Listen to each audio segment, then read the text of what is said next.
Okay, so now it's been draining for a bit. I'm just gonna put the drain plug back in.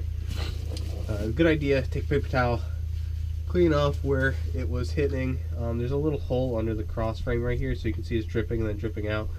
So we're gonna wait to put the plug back in before I clean that part up. Just put it in finger tight for now. Do it by hand first. Don't cross thread it, you know. All the good basic principles of working on your car.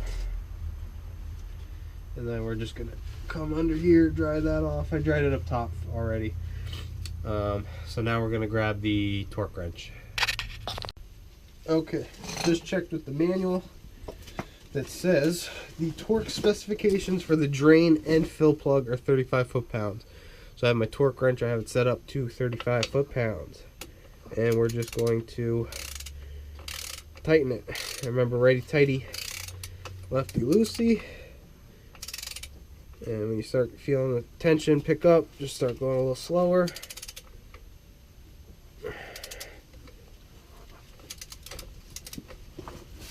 It's kind of awkward with having to use the extension a bit. So just make sure you're not putting like corner torque on it and end up going to strip it out.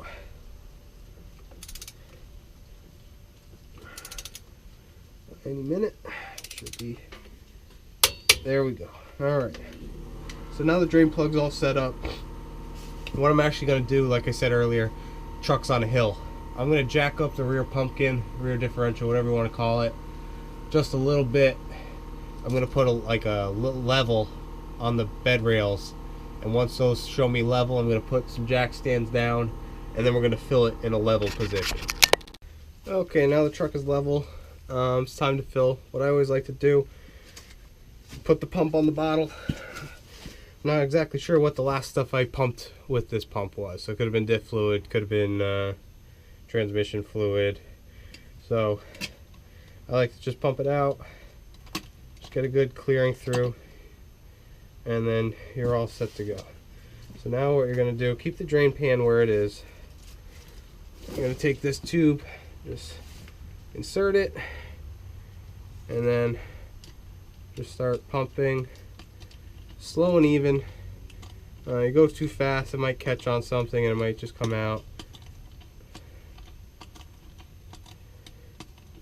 And like I said, this is going to take a couple quarts. So my 1 gallon pump isn't working on the gallon bottle, so I'm going to be doing quart by quart. And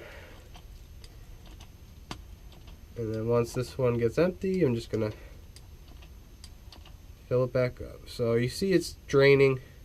That's not because it's overfilled, it's because I'm getting stuff on the thread. So make sure you insert the tube to a spot that's not going to splash back, so you don't get a false reading like that. And this might be a little bit of a pain because of how tall my truck is, that I actually have to hold the bottle. I can't just pump with it on the ground. But that's the price you pay when you have a lifted truck.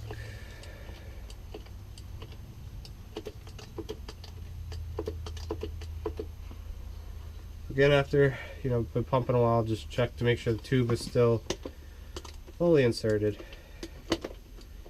And actually, I could probably keep this up here like this. There we go.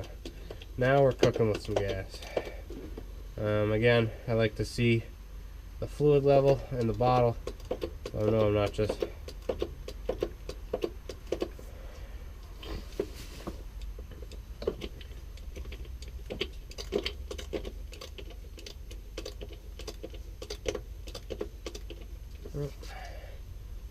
the tube again.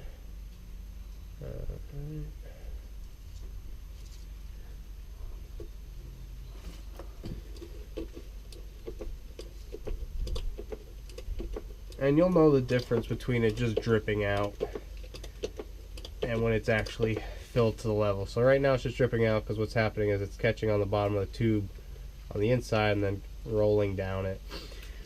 So this is exactly why you keep your drain pan in place.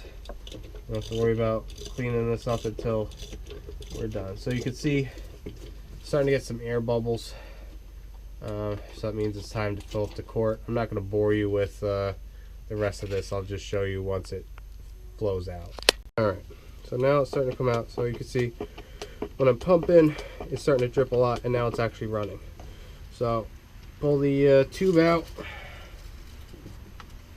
Still running. Got plenty of time. Grab the fill plug and plug it up. So same thing with the drain plug, hand tight.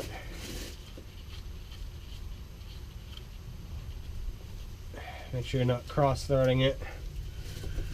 Then we'll grab some paper towel, just dry off the front of it, and then we'll torque it down. All right.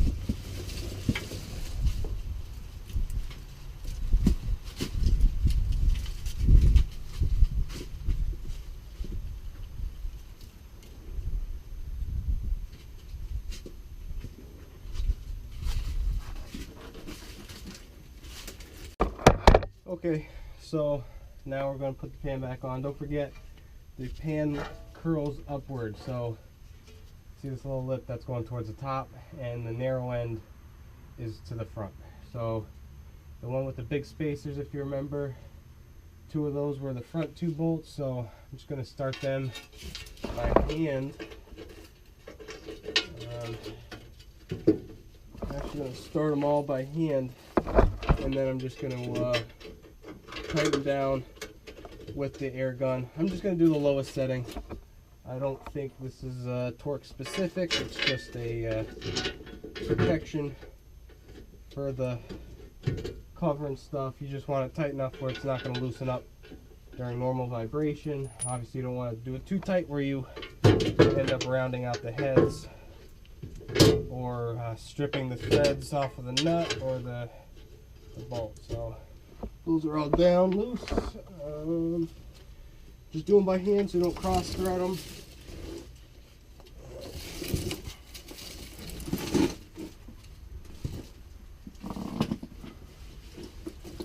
And I'm just going to turn my air gun to forward, and we'll tighten it down.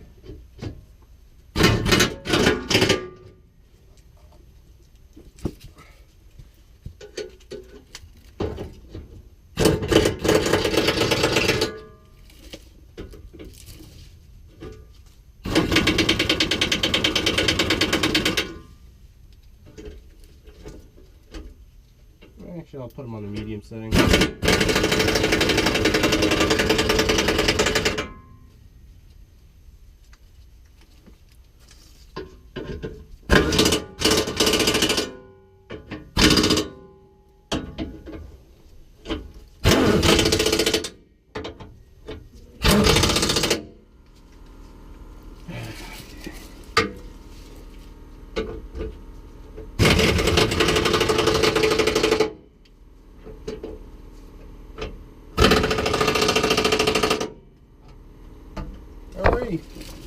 So that is a step-by-step how-to change a differential fluid on a 2002 Ram 2500 Cummins turbo diesel with the 241 transfer case.